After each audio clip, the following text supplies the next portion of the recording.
Hi, I'll continue on where I left off in the last video. D. Bei Figur 35 angeführten Exempel sind merkwürdig. Bei A sehen wir, wie der Nachschlag nach einer Haltung angebracht wird.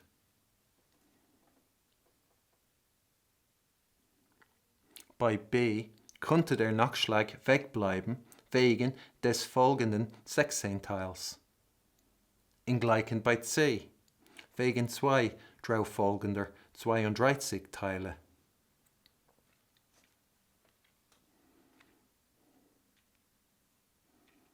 Alleine, wenn die Zeitmaß langsam genug ist oder gar eine Kadenz bei diesem Gedanken angebracht worden ist oder eine Fermata drauf folgt, bei welchen beiden letzteren Fällen nach Belieben kann angehalten werden, so macht man den Nachschlag und hängt die folgenden kurzen Noten gleich dran, doch so, dass die letzte etwas langsamer bleibt als die übrigen, D.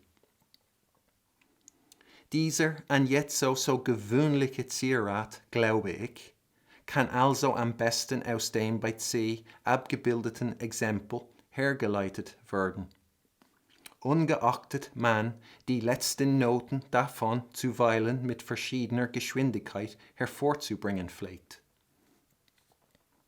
Wir bemerken im Vorbeigehen bei diesem Exempel, dass man zuweilen in weichen Tonarten bei der Kadenz den Schlusstriller anstatt der Quinte des Basses in der Sechste schlägt. So here's figure 35A, and there you can see the C is tied over the bar. And there's a sign, there's a trill from below over the C. And so in the next bar, Bach shows how that is to be executed or performed or played. And so you can see the Nachschlag or the afterstroke comes after the downbeat and is directly connected or joined to the next semiquaver.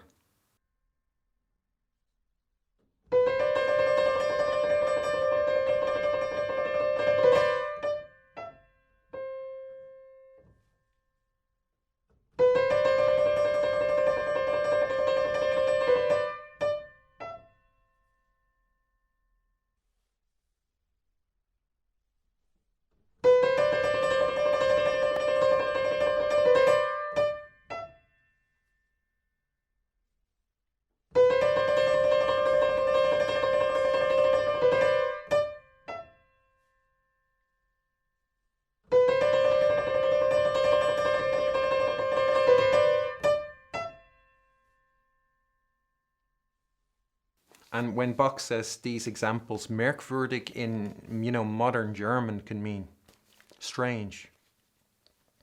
And so if one takes the modern understanding of the German word merkwürdig here, one can fail to consider what Bach is saying in its proper context. Merkwürdig, würdig is wordy. And merk is to notice or note. So Bach means this in that it is worth noticing or worth noting, or it's noteworthy. So if you think they're strange, you might take it as Bach is, treating it as a sort of an oddity or a bit of, look at this is interesting, but nothing to be taken too seriously. Whereas in fact, Bach is saying, no, these are to be, take note of these because they will come in useful. And so if you think of J.S. Bach's suite in D minor, number 6 of the English suites. I mentioned this in the description of that piece, in the description of the last video. But if you consider between bar 34 and 35, you know, in the prelude, so there's a kind of a slow introduction and then it goes into an allegro. So part of that slow introduction in bar 34 to 35 is a trill from below, and it, like Bach says, all trills from below have their Nachschlag, unless there's, you know, a fast Nachschlag written out. So if you think of that trill in bar 34 going on to 35 in JS box in the prelude to the suite number 6 in D minor, you can see how useful that is, and how you could be looking at that. Let's say you want to play that piece. You could be looking at that wondering, how do I play it? Well, you have just gotten a lesson from Carl Philipp Emanuel Bach on how you would be correctly performing that trill. So that's just an example of how valuable that is, and how like when you look at it there, you think, oh right, yeah, grand. But when that's gone and you're in that situation where you're looking at that bar in that piece, you can be lost. You cannot know. And I'll bet if you were to go, it doesn't matter which professor you have, you will hear the wrong answer from them as to how to perform it. You could test it. I'm not suggesting you do. I don't think you'd be making life any easier for yourself if you did. But you will see how many will not provide the correct answer.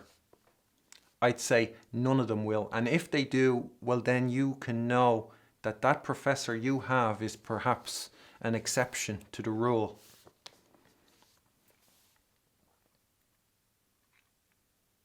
But they can look at this and they can thank me, because if they get into the situation where their students ask them, they can from now on give the right answer.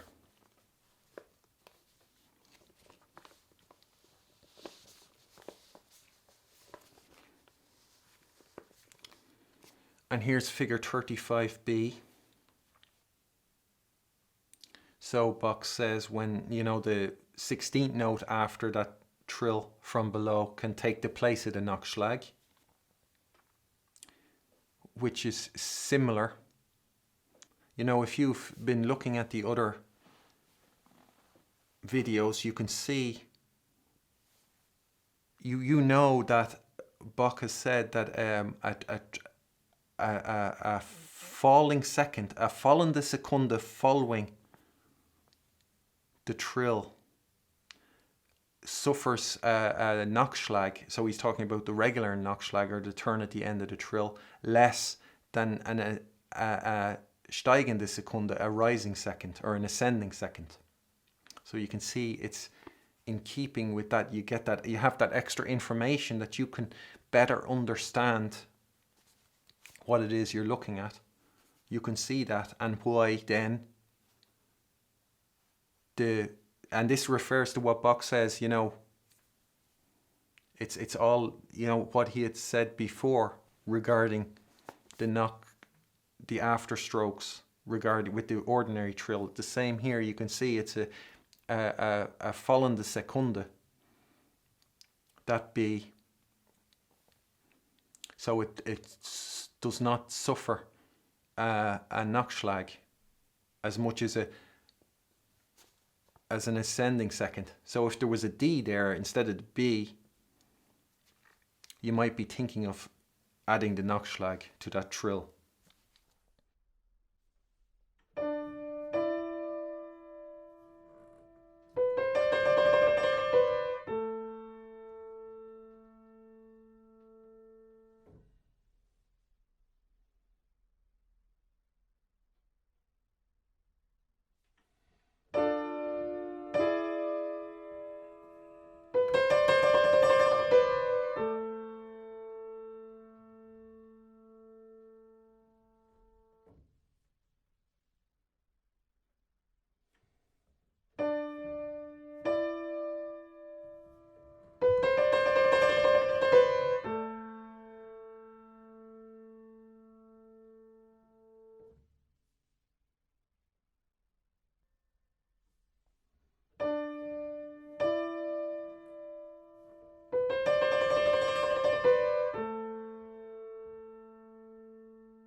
Here's C, so he says the same again. Those two notes can take the place of the Nachschlag in the case of C.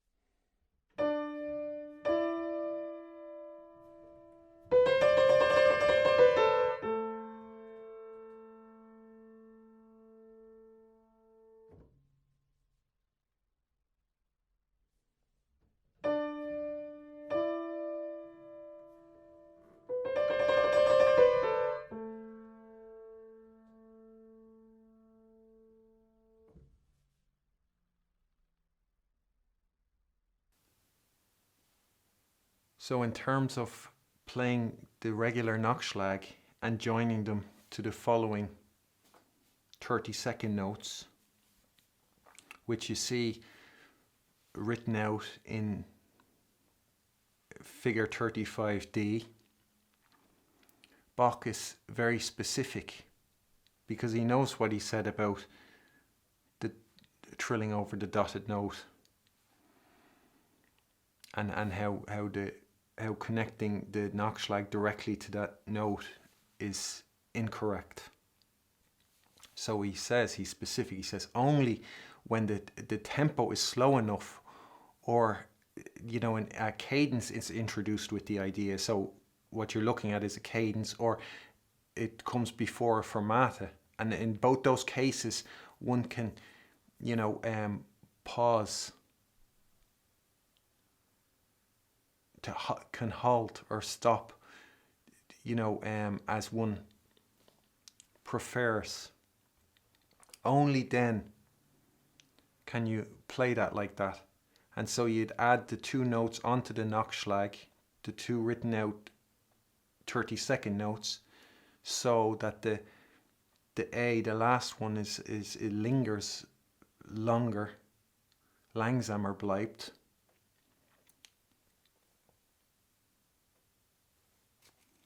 Yeah, than the others.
And so he says, just in passing, that sometimes in a minor key or a soft key,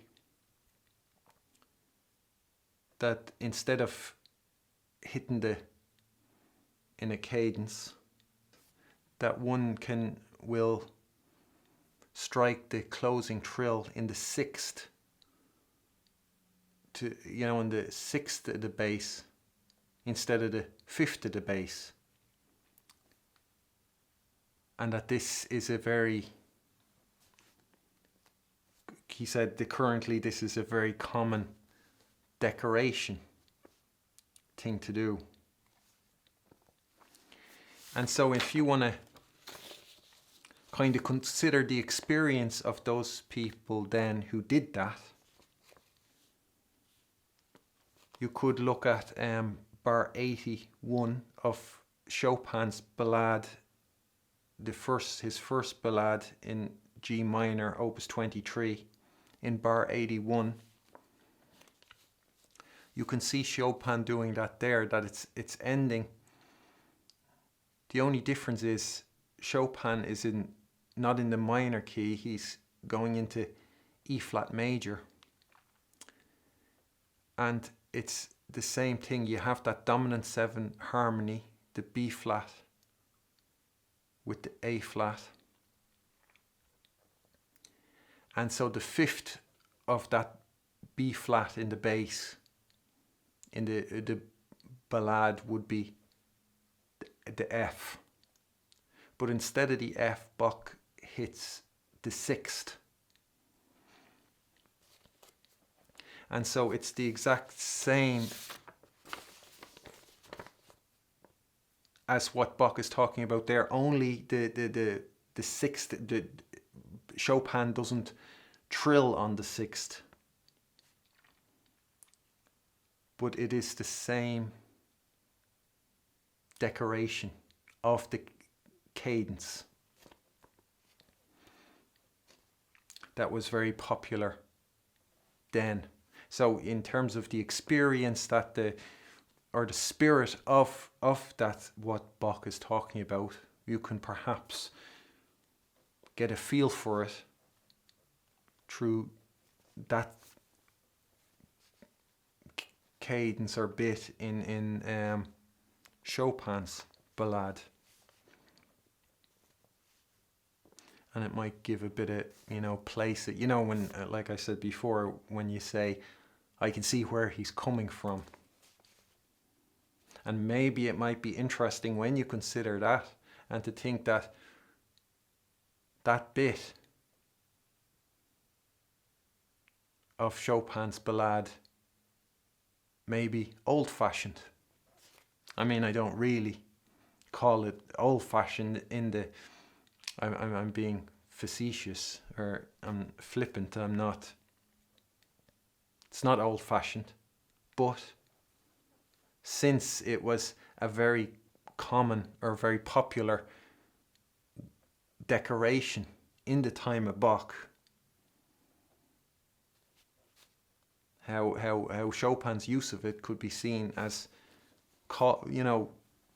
being rather old-fashioned than breaking new ground. So I don't know, maybe that's interesting, but you can see it being done there with Chopin, that same. So you just to get a sense of the experience that the people doing it will be having, or the spirit of what it is they're doing, and it might do something to get a feel for how how important the experience was for them. It wasn't just, oh, we're pre-romantic period, or we don't count that much. Our music is kind of it's not so relevant yet because we don't, that's not the experience they were having. Their life was as real for them as yours is for you. So Chopin is doing that, what Bach is talking about there.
And you can as well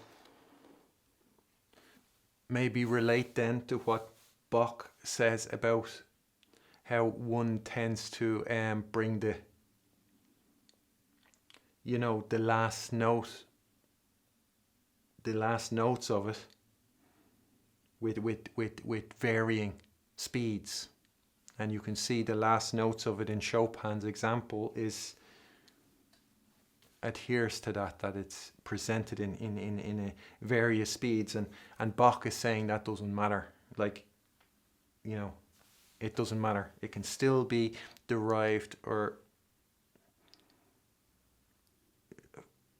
it originates from that example. C.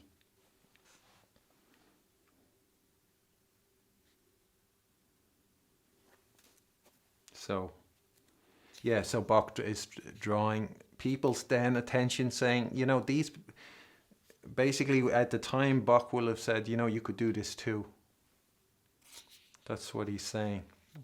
That's what the people are doing, and you can do it too. You can know it, and you can know what they're doing, and you could do it yourself. Okay, so that's it. I'll pick up where I left off in the next video. Thanks. Bye.